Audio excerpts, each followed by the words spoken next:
As you probably noticed, as of lately, I have been replaying tons of Mario games to try to beat them without touching a single coin, so this led me to replay tons of stages and levels I had completely forgotten about.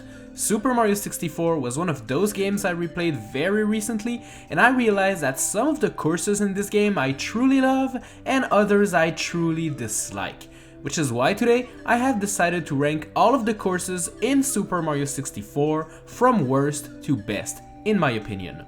The courses I'm going to rank are the 15 main courses in the game, so I won't include secret stars like the aquarium or the Princess Secret Slide, only the stages that goes pa pa pa pa pa pa when you play them.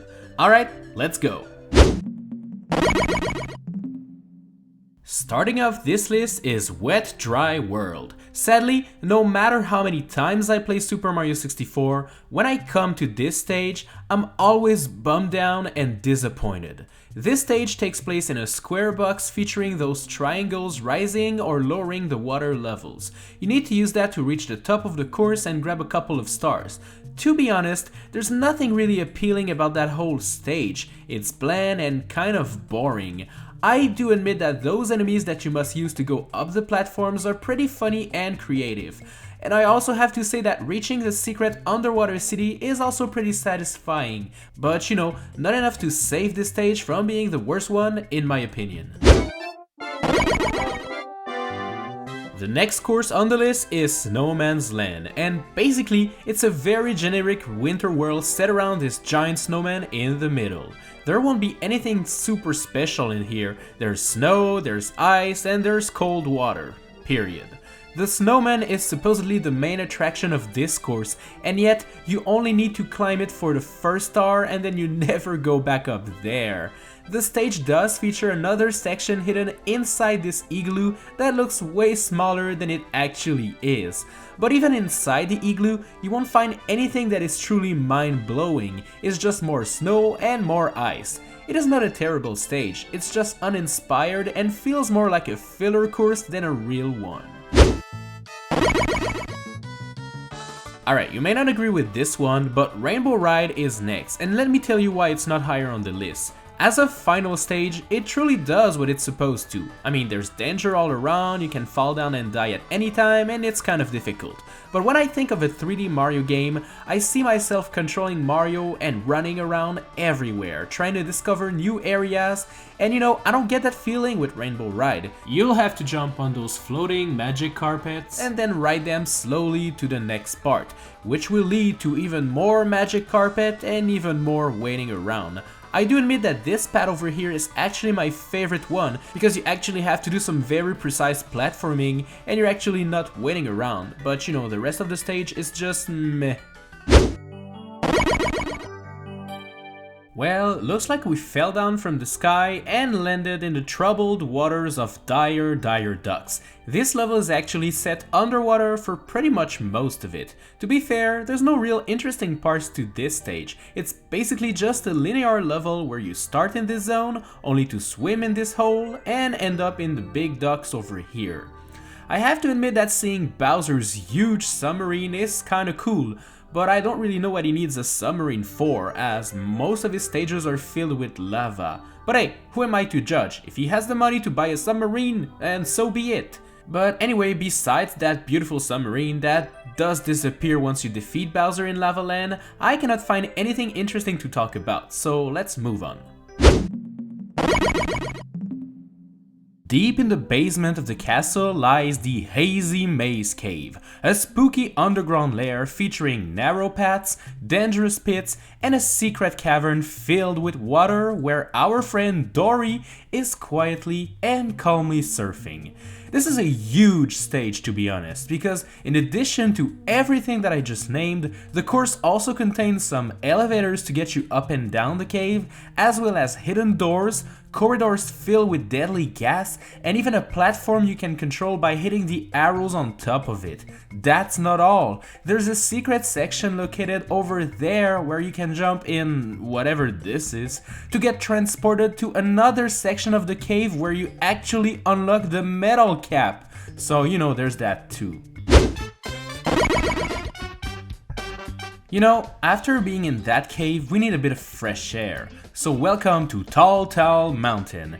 In this course, you will climb up this mountain that is, as its name implies, kinda tall. What I like about this stage is the fact that you can climb it from many places. For example, when you reach this part here, you can climb up on those platforms over there and this will be some sort of shortcut, or you can, just go around the normal path and make your way up there the legit way. Getting all the way to the top of the mountain is satisfying, and you feel like you're on top of the world, which is kinda great. There's even a secret path located on the mountain, and using it will teleport you to a secret slide located inside the mountain. Now, if that's not original, then I don't know what is.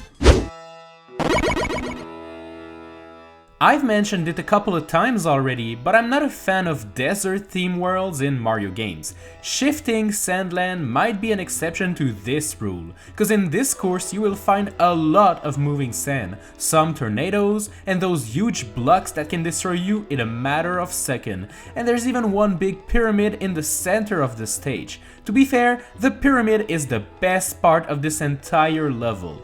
Going inside it makes the course feel so different. Now you feel like you're playing Tomb Raider, trying to find all of the secrets hidden in this pyramid. You have to climb up to the top while dodging those enemies rolling, trying to squish Mario. There's even this one star where you must burst open the top of the pyramid from the outside, then to go inside to meet this creature made out of stone bricks that wants you dead. Now that's an adventure. Welcome to the peaceful shore of Jolly Roger Bay. This huge lake does feature lots of fishes and clams, but it also features a sunken ship hidden in the very deepness of the lake. It seems like this ship has been there for a while, as fishes and eels have started to make it their home. This stage allows you to explore the inside of the ship, which features some treasure chests, and opening them in the correct order will actually save the ship and make it float again. There's also a secret cave where a pirate hid his treasures, which is kinda cool. Above the lake, there's a couple of platforms and there's even a cannon which you use to get to a secret star hidden up there. The music is also pretty relaxing and is super fitting for that kind of stage. Hey, this one had to be there at one point. The first stage everybody experienced. Good old BOB-OMB Battlefield. This course is just great. It contains Goombas, BOB-OMBs, Koopas, Chain Chomps. It's really a Mario fan's dream. The stage in itself contains many areas, mainly the huge mountain you need to scale to get to King BOB-OMB, or this island floating in the sky for some reason. There's also this section underground filled with BOB-OMBs and containing a gate to open. Most of the stars in here will get you to visit all of the parts of this lovely place, and you should really not miss a single spot. Oh, look at the time! It is time for TICK-TOCK, everybody! I don't know what Nintendo were thinking when first designing this stage, but I must admit that they did a great job. It's a really simple vertical level set in a big clock. You'll see pendulums, clock hands, and there's gonna be tons of moving platforms and treadmills. Thankfully, depending on the time you get in the stage, the speed of those moving things will be slowed down or increased. You can even enter at one time where nothing is moving at all. But even if you think it might make it easier for you to get to the top that way, some of the stars and areas will not be accessible if nothing's moving. So, be on the lookout for that. Whew. Is it me or is it getting hot in here? I guess it's because we just landed in Lethal Lava Land, which is the course with the most accurate name ever. It's covered in lava and touching it is quite lethal. Yeah, Lethal Lava Land. Okay, anyways, this course might seem small, and it kinda is, but every area is there for a reason. The Bowser puzzle here contains all of the red coins.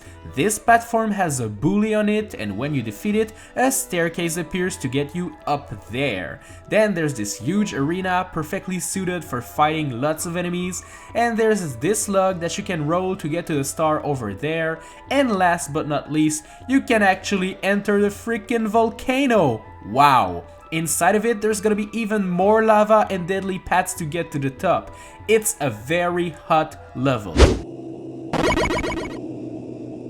Alright you guys, you might want to go hide in the comment section for this one, as Big Boo's Haunt is one spooky mention. First off, can we talk about the music? Can this even be considered music? It just sounds like spooky sounds to me. Entering the mansion, you'll find many scary boos everywhere. But you know, they're not the spookiest thing in here. The real spookiness is this piano room here. Oh gosh! Or what about the library featuring evil books with teeth as sharp as razors? And did I tell you about the big spooky eye in this room? Or you know, the room filled with coffins? Or how about the fact that you can fall down in a basement where there's a merry-go-round playing scary music, and that same merry-go-round is filled with booze? Alright, you know, I've said enough. I'm scared. I'm gonna go hide in the comment section with you guys now. Welcome to the very top of Cool Mountain, a big snowy peak where you'll be able to slide down like a mad lad, or you know, bring a baby penguin back to his mama, then get the star, and get rid of the baby penguin, you monster. There is even a hidden icy area located over there, which will force you to do some really precise wall jumps to get to the top of. And I did not even mention the fact that you can actually enter this chimney located near the starting area. Once inside, you'll go down an epic slide twice, the second time racing a giant angry penguin that wants to be in first place at all costs, even if it means pushing you to your death. I think this course is actually pretty cool and is well deserving of its name. During the transition from 2D Mario games to 3D Mario games, there was one thing that was lost, and it's the fact that Mario used to get bigger when eating a mushroom and smaller when taking damage. Well, it's no more the case in Mario 64 because you have a health bar, but Tiny Huge Island aims at restoring that old school feeling, except this time the entire world changes around you. There's a couple of warp pipes located in key areas of this course, and entering them will either make the entire world small or the entire world big. This will prove to be very useful in your quest, as some areas can only be reached by being tiny, while other places will require you to do something specific as Big Mario to then switch back to Small Mario to get the reward. This is a brilliant mechanic that is truly underused in that game. And there's another area located inside of this cave here where you can collect red coins and fight a big wiggler. So you know, that's kinda nice.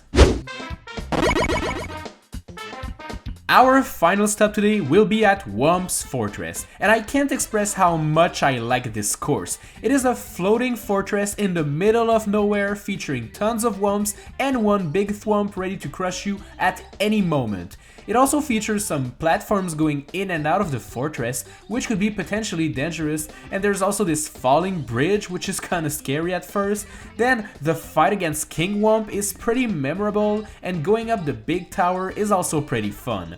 There's a reason why Nintendo brought back this course in Super Mario Galaxy 2, now named Throwback Galaxy. It is because of how cool it is, and this is just why this is my favorite course in Super Mario 64. Thanks a lot for watching this video, guys. I hope you enjoyed it. Don't forget to hit subscribe and smash like. I want to thank out my channel members for making this show possible. Thank you guys so much. You can join too by clicking the join button down there, and you'll get your name in the end card like these guys did. Check out more rankings and top 10 videos by tapping the cards on screen right now, and I'll see you in the next video.